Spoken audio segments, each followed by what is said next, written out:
a presentation on formative and summative assessments.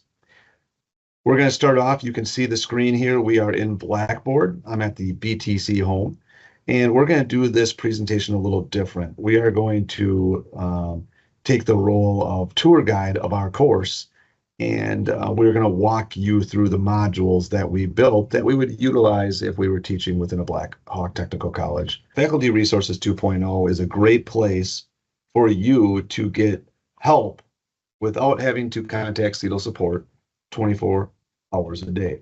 As I scroll all the way to the bottom, you are going to see a module called Formative versus Summative Assessments 101. And this is how we would set up an assessment or a module within our courses.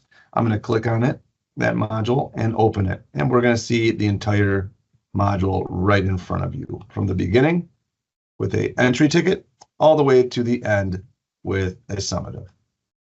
So we're going to start with that entry ticket.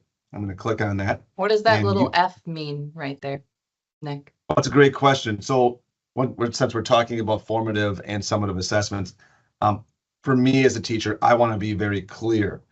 When I came from a K-12 world, near the end, 80% of the grade in a class was for a summative.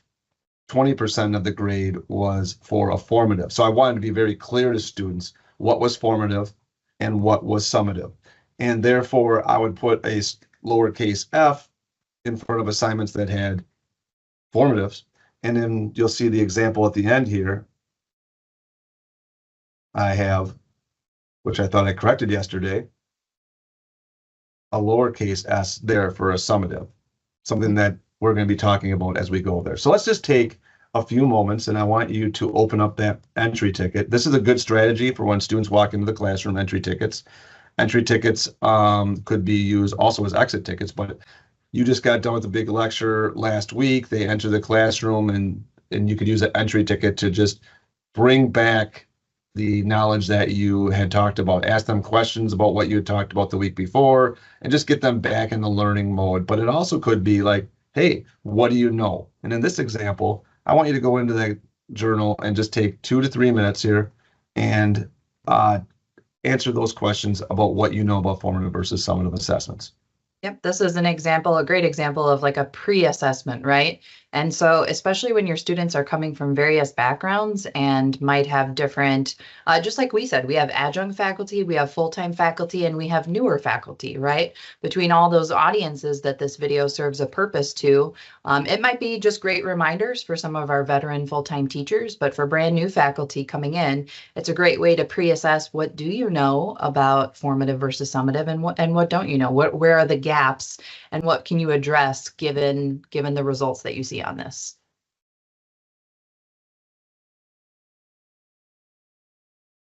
So you'll see on the far right the journal settings here. So this is the teacher view that you're looking at. The journal isn't graded. So you could have a formative be like this, be ungraded, or you could have it be graded.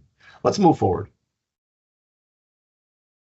So our learning objectives today, as we walk through this module and this learning about formative and summative assessments, we wanted to define and differentiate the difference between formative and summative assessments.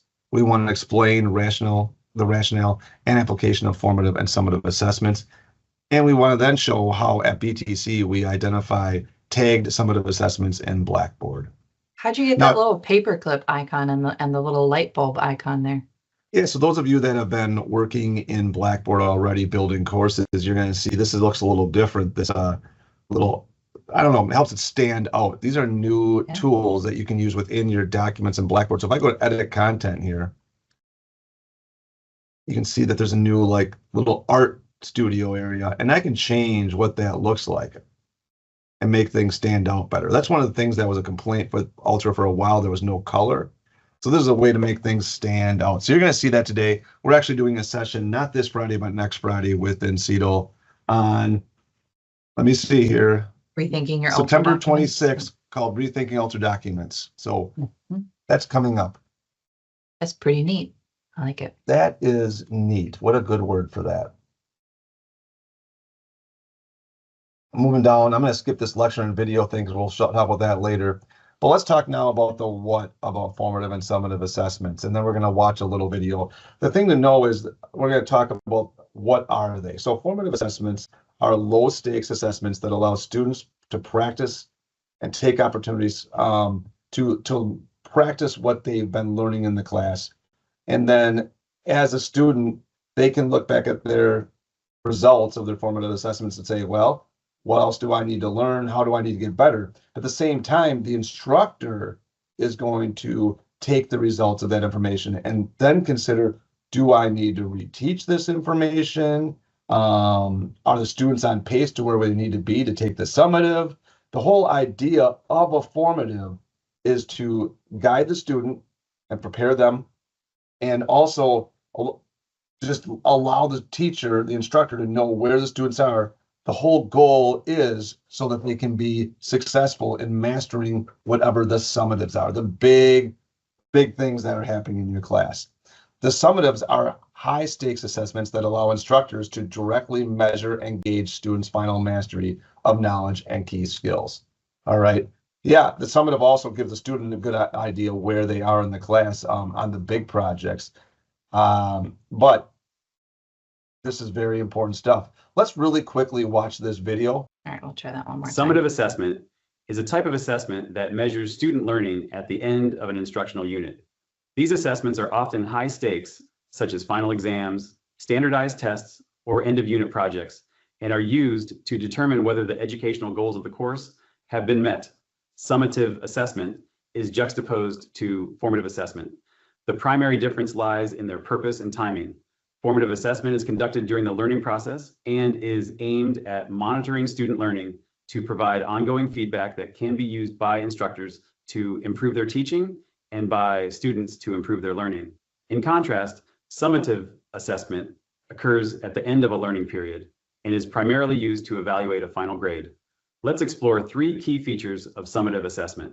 One key feature is its structured nature. These assessments are typically designed well in advance and are standardized to ensure fairness and objectivity. They follow a specific format which students are made aware of, such as multiple choice exams, essays, or presentations, allowing for consistent evaluation across different groups of students. Another feature is the comprehensive coverage of content.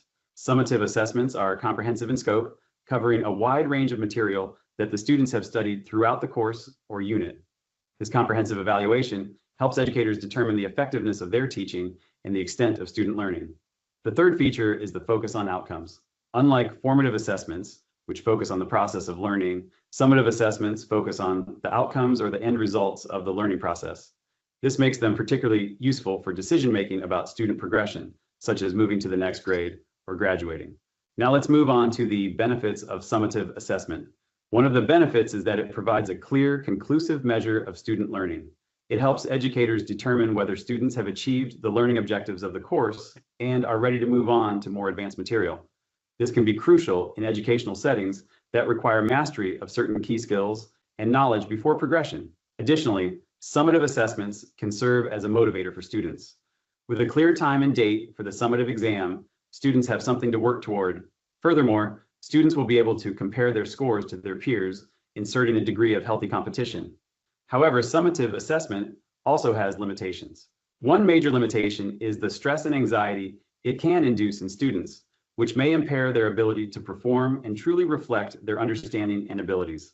High-stakes testing can create a pressurized environment that is not conducive to learning for all students. Another limitation is the potential for teaching to the test, where educators focus primarily on the content that will appear on the exam, rather than on a broader understanding of the subject.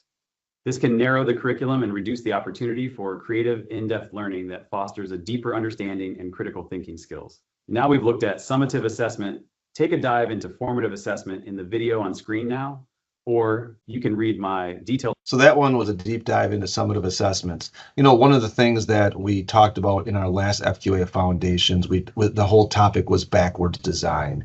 And so the understanding that as you are going through and thinking about formative and summative assessments, you first must think about, in backwards design, as you're designing your lessons, what are the learning objectives? And then, now that we know what the learning objectives are, now we build those summative assessments, those things we want students to showcase their mastery, whether it be an an exam, a multiple choice exam, a presentation, a project. Now we have those summatives figured out and they're aligned to the learning objectives. Now we go and find the learning materials and we build the formative assessments that are going to help to train and mold and build those students so that they're prepared to take the summative assessment so that then they master those learning objectives within your classroom. Yeah, do you want to scroll down a little bit, Nick, and show them so that's the understanding by design. That's that light bulb type box. That's everything you were talking about, right? With, understanding by design and the backwards design approach, and how for us as instructors, it is very backwards because we tend to think with a teaching mindset, right? And this is just referencing our backwards design session. We tend to think forward thinking, right? Which is just an instinctual thing. You plan your day-to-day activities and your lesson plans, and then you go into your formative assessments, right? Like what worksheets are they going to do? What things am I going to be grading them on? Then you build your summative assessments finally, and that is a good teaching standpoint, but it's not a good learning standpoint, right? Like we default to that forward thinking, and this flips it and makes it backwards, but it helps to kind of, as the video referenced, foster the learning more. And what Nick said as well, align your activities, because then it all connects, right? And that this is going to develop into the why, which is that purple box down at the bottom here. But that those outcomes, right? The video referenced that as well. What are the objectives for the students to know and be able to do by the end of your course? We want to summatively assess on that. So you start backwards. You start with those key outcomes and learning objectives. You build your summative assessments that connect and align with it. They directly show and measure whether the students know it and whether they can demonstrate it. And then finally, you do those formative activities and the day-to-day in-class activities that you as an instructor would do. So it is very backwards, but by doing this, what's the why, right? Well, I already said that it fosters learning and deeper retention for students because it's all connected. It all comes full circle, and you'll always be able to say that. You'll be able to provide the relevance to it. Why are we doing this? Why? Because it all connects, it all lines up. This is how I'm going to directly measure whether you can do this or whether you know it. And then by giving them that that clarity and that transparency for, oh, that's why I'm doing this summative assessment. I mean, it answers that age-old question, when am I going to use this? Why am I learning this? Those are what the students want to know. So you then drive a little bit of their engagement and their motivation by providing that and making sure that they know what's the why of these formative assessments and these summative assessments. Why are we doing this? Why am I being tested? I think the video did come up with a great point, and we can talk about it later when we delve into summatives a bit more, but breaking down those summatives. We're going to talk about that too because of the stress and anxiety. But starting strong with the why is a helpful factor for the students like this. It really is. All right, let's move to the next one, the how of the summatives. So on the screen, you can see a variety of types of summative assessments, and exams and tests are the ones that we really see immediately. Projects, whatever that project may be, actually our summative for this module is a project at the end. Papers and essays, portfolios for a career-based assignment, presentations. The one that really, I'm going to skip over to that quizzes. That's the one where some people use as a formative, some people use as a summative. So we're going to talk about those later. The questions that you want to consider as you are considering what kind of summative you're going to use in your course is the summative aligned to the learning objectives? That's the most important thing, because the goal is the mastery of those learning objectives. So make sure you have that. Do they measure student learning and mastery? Okay. Is it a good assessment to showcase that particular learning objective? Exams and tests are good, but maybe a performance-based assessment is more important depending on your course. They need to showcase and show how they built something, how they did something. can the project be divided into stages with checkpoints? And that's something that Amber was just talking about, and something that you should consider. For example, if you have a semester-long project, can you break that down into 4 different checkpoints where you give feedback along the way? And that way, first off, those procrastinators, you're helping them to stay on target. But secondly, if a student isn't doing something correctly, they're finding out not in the last hour, but they're finding out 25% of the way in, 50% of the way in, and you can help them by giving good feedback to make the changes that are necessary so that they can perform at a rate that you're expecting for mastery within that given summative assessment and within the learning objectives. And I think you take away some of that stress and anxiety because they find out about this summative assessment earlier on, rather than 2 weeks before it's due, I have to write this 10-page paper. No, I've broken it up into 4 checkpoints. And guess what? Second week of the semester, you're starting to work on the first checkpoint. So you know well in advance that all of this work is going to feed and funnel into that summative assessment. I know it's coming. I don't procrastinate with it. I have pieces that I can add to it already, right? And I have feedback, which hopefully that makes the feedback more valuable. You can even ask for your students, there's nothing wrong with saying, when I give you feedback, I want to see that you have addressed my feedback or that you include pieces and components of the feedback that I've given you on the summative assessment. And that helps to drive the learning as well. I actually have seen an instructor at Blackhawk. They had a project that was semester long, and they had the rubric and the checkpoints all built into one document. So everything was in one place for the students. It was really beautiful. So if you need examples of something like that, or if you need help building a checkpoint process within your summative projects, please reach out to cetosupport@blackhawk.edu. We're happy to help you with those types of things or anything that has to do with teaching and learning. And so we'll move on to the next thing here, which is a quiz. We're going to give you a formative quiz here, and we would love to see you take that. So I'm jumping quickly into the student view so you can take the quiz, and I will just scroll through these slowly. This is worth 4 points. It's a formative, so therefore it's not worth a lot of points.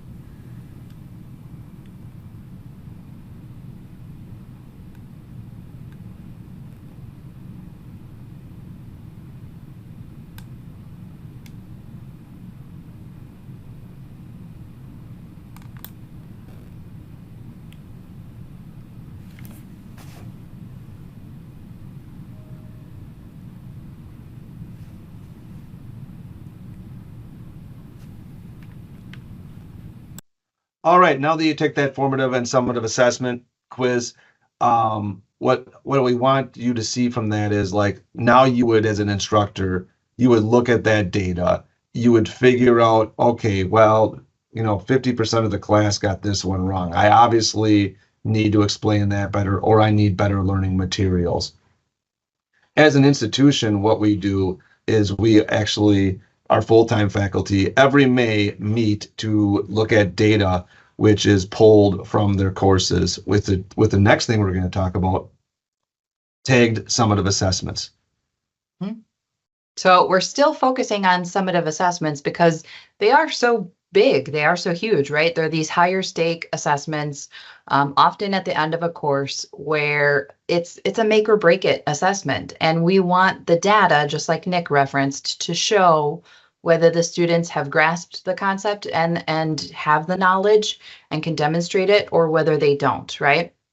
So we at BTC and most higher ed institutions have a continuous improvement policy, specifically with assessment, and it is really tied into best practices with assessment. So kind of what Nick was saying, each May we look at our data related to assessment and we say to ourselves, where are students struggling? what summative assessment throughout the entire program, they look very bigger picture, right? Throughout the entire program, where are students struggling and how can we make some improvements based on the data that we're seeing? So a key component in order to get that data is called a Blackboard tag. And a tag usually involves like strategically tagging and aligning. It shows the alignment, right? And it shows and it gives us the metric all at the same time to make these data informed decisions. So a tag looks like this little trophy symbol that Nick is kind of showing you down there. And it is aligned with one of your course competencies, program outcomes, or college-wide core ability for Blackhawk. Just for the sake of learning, we're going to go into student preview, which in an organization is actually participant preview, but we're going to go look at what a student would see, because it's really important, I think, that you train the students to see these tags and that they know that they're going, like there's more significance to these different items. But seems like it's the perfect place to put that right there, and then I'll let Amber jump back in there. Sorry for cutting you off there, Amber. No, it's all good. All right. Yeah, it's good for you to see what it looks like from a student perspective to also, again, it's that clarity and transparency and telling students, hey, I'm measuring what you know right here. So we see it's a summative, and in many ways, I know it's a summative based on that little S, obviously. But here, now, this isn't very helpful. So when I go into the view of the instructions, actually, over here, now I can see the full goal or standard. Okay, now if I went to that formative quiz, I didn't have anything tagged because it was formative. And while a student might not click on that and check on that, while you're giving your instructions to that summative assessment, it wouldn't hurt at all to bring that up and to say, hey, there's this little trophy symbol. Just so you know, as you're taking this summative assessment, I'm going to be gathering the data, compiling the data, and then looking at the data for how we all performed as a whole, right? Like, what's the bigger picture? Did the class do 85% success rate on this summative assessment, or did we struggle a little bit? Did we exceed those expectations? And now I can make those informed decisions, right? The data informed decisions for those best practices and continuous improvement through assessment. So that's how it all relates. But when we talk about these tags, a common question that comes up is, well, who does it? Who's responsible for putting those there? Very often you will find that it is a lead faculty member on that given course. And so if you ever have any questions, I would defer to them and go to them. Tagging should also be very intentional. Like, we should really take our time and think about what are those, Tiffany Garrison, and with the head of Gen Ed, the dean there, she has a great way of verbalizing this. What is that shining example of a summative assessment that says, yep, they got this. Yes, they can do this, or no, they don't. So we really want to think about that. And we're trying to show their mastery of specific competencies and outcomes. So we want to tag only those summative assessments, the bigger ones, because those formatives are meant to be low stakes, right? We don't want them to be failing and showing that data. We want them to have the ability to fail a little bit along the way before they get to this final summative. We want to limit our tags because earlier on, not too much historical data, but HLC is our accrediting agency, and that's who we report to and show our assessment practices. When we were found in a big deficit for assessment data, we started tagging everything, right? And we didn't know. So we would tag PowerPoints, and we would tag a discussion board and journal entries and all this stuff. And we thought the more data, the better. Well, it really diluted the data and we couldn't understand much from it, right? We want to pinpoint and centralize and narrow in our data to like exactly those key summative assessments where we want to pull that data and see how our students are doing bigger picture. So we have 3 levels, and if we scroll down a little bit here, I'll kind of help break down the 3 levels of our competencies or our outcomes here at Blackhawk, and then what these tags look like. This is a summative assessment, technically. That is an example that has a tag at each of the level with those trophy symbols. So number 1, The language shows BTC, CWCA, IL01. Well, that's a lot of jargon for us. So it's for Blackhawk. It's our college-wide core abilities. This is the highest level you can get to. And these are kind of soft skills is what I like to refer to them as what we hope every graduate here obtains. Like effective communication is this one. They're also sometimes called institutional learning outcomes, which is the ILO. So a lot of language there. Number 2 for the CNA course, this is their course number with the digits of the state ID. And then CC1 stands for course competency, number 1. So if this is course competency, that's the lowest level of a Blackboard gold tag that you can get. And then finally, number 3 is for the CNA program. The PO1 stands for program outcome, and it's their number 1. So to put it more in sequential order for you, we go course competency at the bottom, program outcomes, what you hope your program students will obtain upon graduation, the skills, and then finally college-wide core abilities for every single one of our graduates. Now, how often should we be tagging these? Well, that embedded handout up above will kind of address that. But you want to think of at least 2 to 3 times for your course competencies throughout a course, at least 2 to 3 times for a program outcome per the entire sequence of your courses, and then the same for your college-wide core abilities. Now, you do not have to tag all 5 college-wide core abilities, is what I've been saying as well, because not all 5 are going to be completely relevant to your program. For example, I was working with the electrical power distribution program, the EPD program, and he said, I really don't know how I would include relevant use of technology for one of the college-wide core abilities. And I said, that's okay. Let's focus on at least 2 or 3 of those college-wide core abilities that make most sense for your graduates to have. And hopefully throughout all of our programs wide here at Blackhawk, we're getting a good distribution of those college-wide core abilities overall, based on the applicability and relevancy to that program. If you scroll down just a little bit more than Nick, and I'm almost done. I know this is a lot about goal tags, but if you're interested, rather than going assessment by assessment, clicking into every single summative and looking for these goal tags, this is a quick and easy way. I would let you play the video on your own, but we have an analytics dashboard at the course level inside every single course, and you can run what's called a course coverage report. As long as you're enrolled as an instructor within that course, you will be able to see where are those goal tags located and on what specific assessment. Then you know you're getting that data as the students take and perform those summative assessments. We should actually show that video. Sure, yeah. All right. We might get a commercial here, so we'll have to cut that out. No, we won't. Hello, this is Amber Williams from the CEDL team, and I am showing you this video to run a course coverage report at the course level in Blackboard Ultra. So instead of going outside of your course and going to the tools area in the main menu, we're actually inside of a given course. So we're in this spring 2025 community dental health course. And there's a lot of different reports that can now be run at this course level, which I would very highly recommend, especially the course coverage. We're going to go to the analytics tab and area. And then there's all these different reports. You immediately see course activity for your students at the time. There are premium reports. We're going to go all the way to the right and click on course reports. And there are 2 types of reports that can be run. The first is the course coverage report. So not only is it going to show that there's goal tags in this course, it's actually going to show you exactly where they are. It's great. You know what test they're tagged in. You know, even if it's a quiz question, you know where the tags are, and it shows you that all the competencies are covered. It can also show the program outcomes in this report. It can show college-wide core abilities. You have the ability to run it at any of those levels.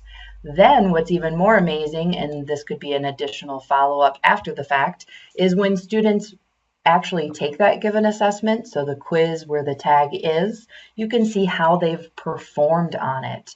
And you can even set the metrics. So if you want it to be an 80% or higher metric, you can actually dictate that when running this report. So very helpful data, coming from Blackboard Ultra now. We're going to do the course coverage report, and I hit run report. So this is where I get to select the level of the goal set that I want to see. So I could do the overall program outcomes, and I could do the course competencies, and I could do the college-wide core abilities. All three are here, and it's allowing me to dictate which one I would like to pick. I'm going to go with the course competencies here at the course level, and then I'm going to click Run Report.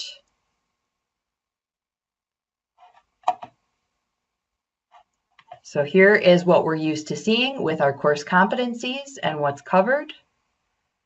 But then as you scroll further down, it's allowing you to see exactly where those tags are. So our very first course competency, CC1, is tagged in exam number 2 for chapters 1 through 11.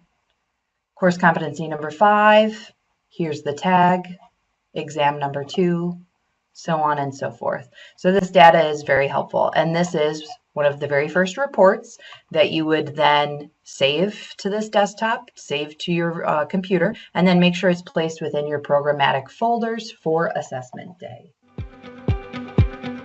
And that's a good way for a person that maybe is not a lead instructor, or I mean, you could be a lead instructor, to double check what is and what is not tagged in the course. You should always check those because you never know what's going to transfer over sometimes or not. We're also kind of recommending why not run these at the start of the semester, because then you have your map and yes, my tags look correct.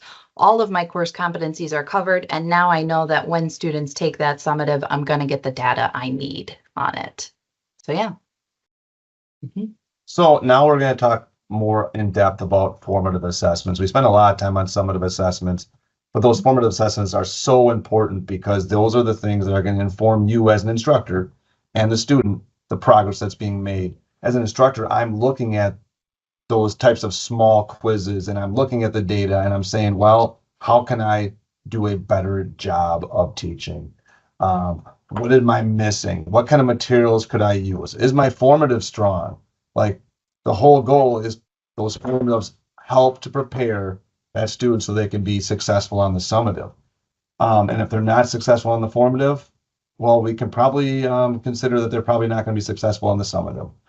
So as you're building formatives, whatever they are, here's a bunch of different options, from concept maps that students are kind of filling out as you're going through a class and doing a lecture, class discussions. I mean, a formative for me is like typical in a typical classroom when I can see people's faces and having that discussion and just kind of seeing their heads nod as we're talking about something. I can see understanding.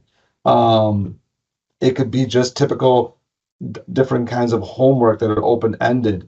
It could be the entry ticket type of thing that we just did, or an exit ticket as you're leaving a class where they're answering some questions to showcase their knowledge. It could be short quizzes. Now, I personally used quizzes as formatives in my classrooms, but at the same time, Amber used quizzes as summatives. So there's some different flex there on those quizzes, depending on how we look at them. But my whole idea behind the quizzes were they were checking the progress, to check the knowledge of what was going on so I could make decisions if they were prepared for the summative or not. And then if I needed to reteach, I would. As you're creating formatives, you want to ask yourself questions like, is your formative assessment aligned with both the summative assessment and the learning objectives? If you're doing backwards design, you probably already have that. Are students given opportunities to practice the skills and knowledge that will be assessed in the summative assessment? Nothing worse, Amber, than a student taking the final summative and saying, well, we never learned this in class. So that's the very important thing where that backwards design should cover that.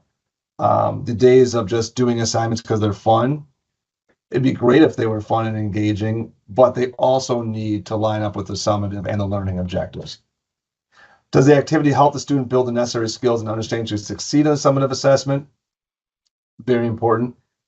This is really important. Can you use the data from the formative assessment to inform your instruction or reteaching strategies? I mean, I've already said that 2 or 3 times. You're probably getting tired of hearing it, but it's that important. Can students apply what they've learned from the formative assessment to prepare for future summative assessments? Maybe they have an ultimate project or product that they're going to do, but there's little pieces of the formative that are just helping them so they can do that ultimate thing in the summative.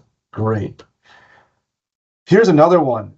If students do not do things correctly within their formative, do they have an opportunity to redo it? Like 100%, they should be able to redo those things, make corrections.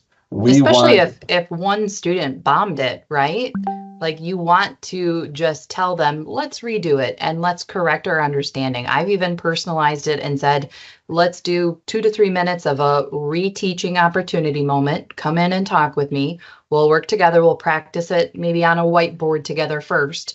And now redo this worksheet because we want we want the failure option to be there, but that you can relearn and continue to grow and not just like have that failure be a part of you then shutting down on that summative assessment basically too. Yeah.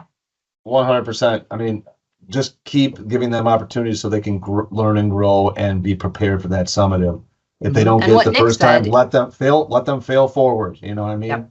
Yep. And what Nick said, if 50% or more of your class failed a formative assessment, something did not go right, right? Your instructions were not clear. They did not grasp the content. Something happened along the way. That is not a student pointing failure type thing where it's like, oh, it was the student's fault. They just didn't do the work. No, we need to be reflective and say, what could I have done better to make this be more successful in my classroom? There's no way 50% or more of your class fails something like that. So, yeah.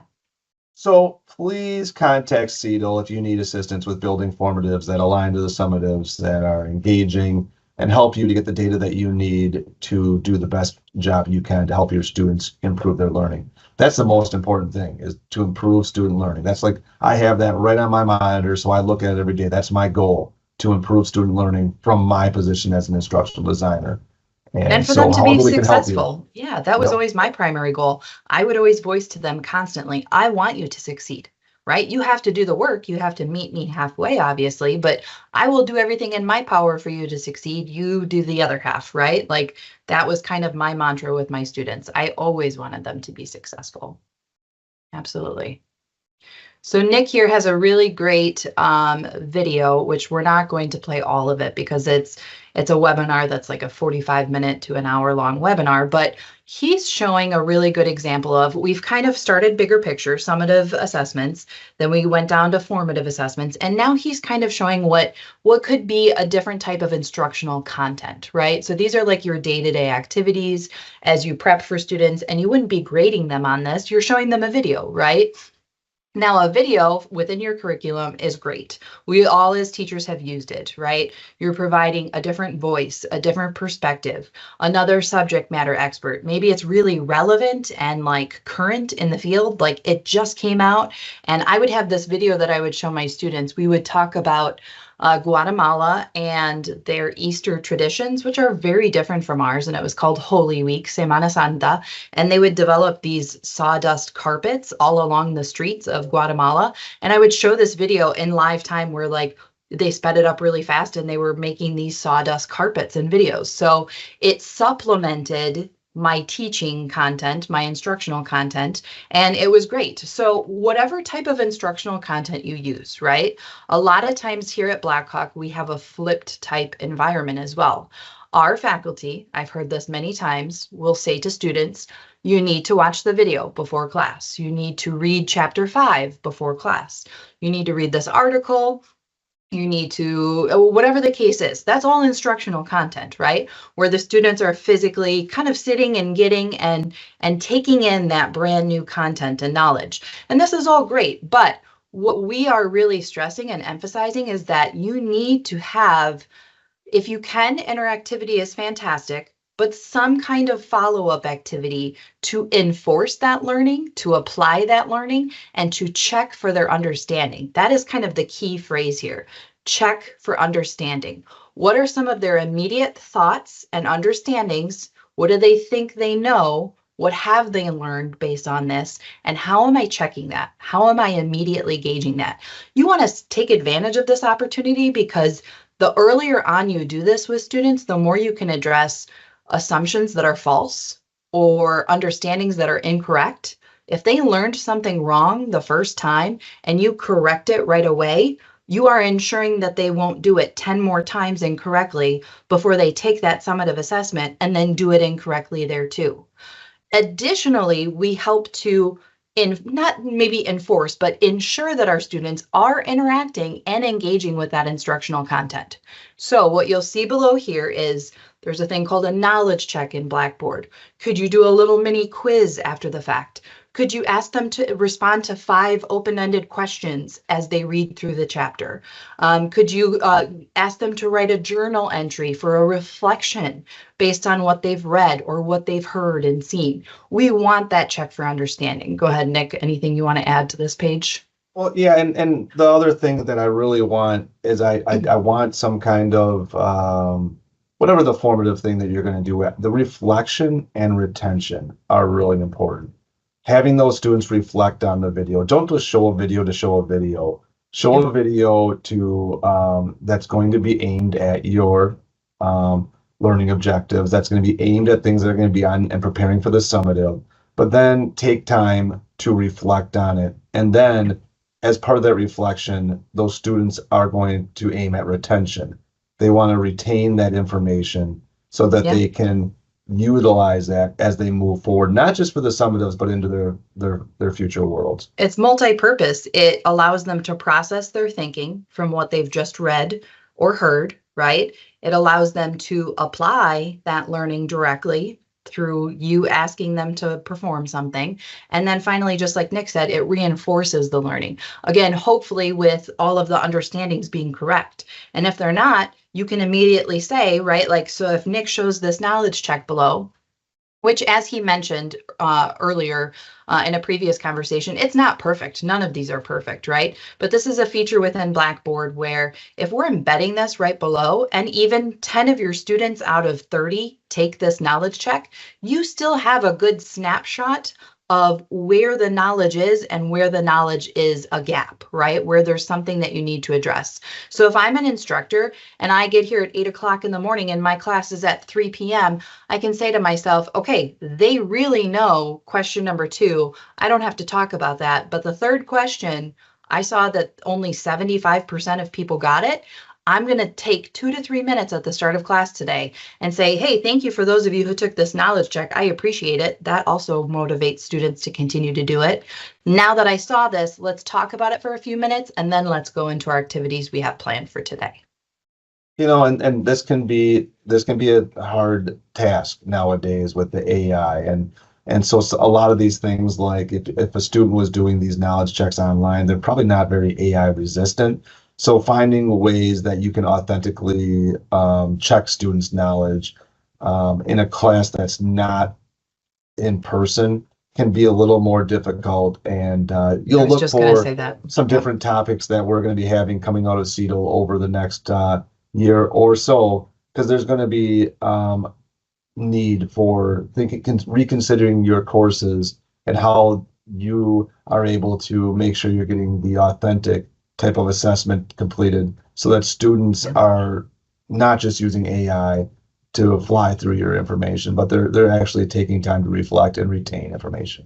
But if they're online or if they're the MyEd Choice, which is a hybrid format, like Nick said, how do you even know that they watched that video? I mean, if we can provide some interactivity where we get some analytics, or we can force them to take a mini quiz or something like that, we need to set up some of those fail-safe measures to know that, yes, they watched this video, they engaged with the content so that they can be successful in my class.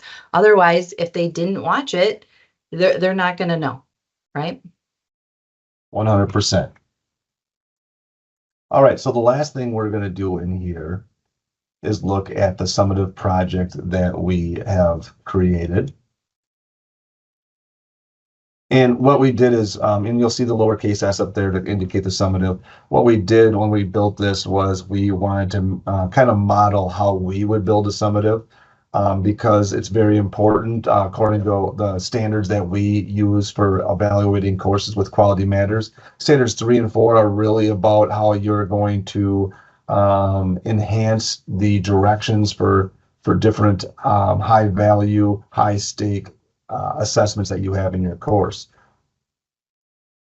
So Amber, do you want to chat about some of the things that you see while you're going through this?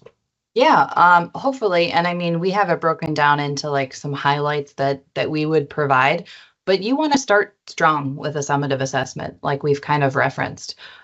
You want to be very clear with your instructions, right? And all the different components of this summative. You will find gaps in your instructions that the students will pinpoint, and you'll get better at it over the years. Like my rubrics and my instructions for projects, I would, make little corrections and additions here and there. Also, when certain things like AI now coming out, for me, it was Google Translate. How am I going to address that as a Spanish teacher? They have this summative project, and if they use Google Translate to do an entire chunk of Spanish, English to Spanish translation, I could tell, I could see. So I would include those kinds of things. So really clear instructions. What are the expectations? When is the due date? What are the key skills that are being assessed? Here's where there's nothing wrong with bringing up that little gold trophy symbol and saying, guess what? I will be measuring data. I will be collecting information on this to say, do you know this skill, right? Can you apply it? Have you learned it? What can I see, right? So all of those things within the instructions. Also, when and how to expect feedback.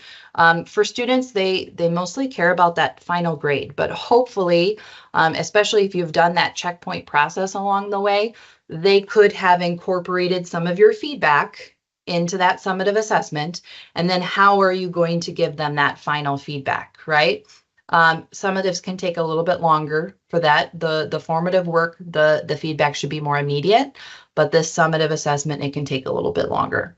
What is the evaluation criteria, right? Do they have a rubric? How many points is it going to be worth? And how is it related to the grading policy? So yeah, Nick's kind of highlighting as we go. I'm trying to highlight, but I this is actually for the students, so I was noticing a little different, but that's okay. Yep. So what are they being evaluated on? What are those key criteria? And then how does it connect to their grading policy, which hopefully you showed them that early on, because Nick just said his summatives were 80% of his overall grade. Mine were worth 50. They're huge chunks of a student's grade.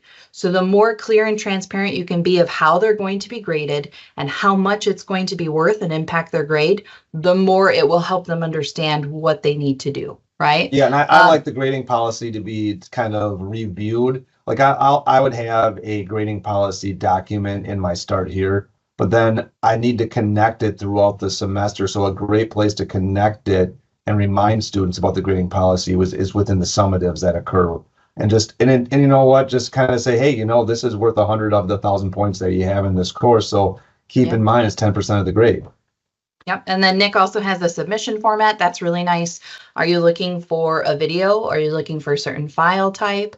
Are you looking for, like all of those details help students. But some final considerations before I totally finish here is, did you allow for the students to know about this early on, right? To kind of reduce some of that stress and anxiety.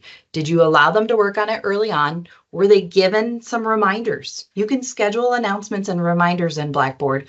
I think we all realize we as faculty need it. We're all humans, so do students. We need those reminders. Are you providing communication channels for questions? A really great strategic idea would be to 2 weeks before this assessment is due, I'm going to have some virtual office hours, right? And I'm going to say, hey, everybody, I'll be online for 2 hours and your final summative assessment is due in 2 weeks. Jump into the chat room and let me know, do you have any questions, any concerns? Do you need help? Are you struggling with anything? Or can we just talk about your project? Things like that. Then finally, the last thing is, not to say it's a free-for-all, but could you allow for some voice and some choice or some agency for students? That's kind of a key, crucial word. But you can really drive motivation and interest if you even give just a little bit of choice to students. Could you allow for some choice in the modality that they submit this in? Could you provide 4 or 5 topics that they could choose from? Would you let them choose their own topic of interest? As long as those key skills are being met, allowing students some choice gives them kind of some ownership and some drive intrinsically, I feel like. So as we sign off here, we want to say thank you for being a part of our presentation today.